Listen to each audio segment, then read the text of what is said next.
আসসালামু আলাইকুম।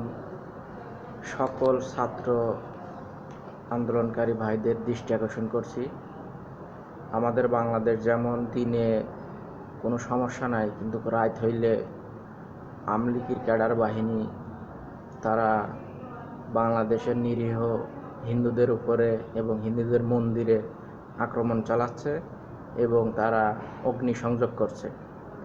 আমি আজকে ইন্ডিয়ান নিউজে দেখলাম, আমার সাথে আমার কলিং একটা ভাই আছে, আমার বন্ধু, সে আমাকে বলছে যে আমাদের ইন্ডিয়ায় নিউজে বলছে যে তোমাদের বাংলাদেশে হিন্দুদের ঘরে আগুন দেওয়া হচ্ছে। তো আসলে তো এই কথাটা সত্য না, এই কথাগুলো সত্য নয়। আসলে আমাদের বাংলাদেশে আমাদের ছাত্র ভাইয়েরা কোনো হিন্দুদের মন্দিরে এবং বাড়িতে কিংবা হিন্দুদের মারধর এগুলো আসলে করতেছে না। এগুলো করতেছে হচ্ছে আমলিগের কুখ্যাত সন্ত্রাস ক্যাডার বাহিনী, এরাই করতেছে।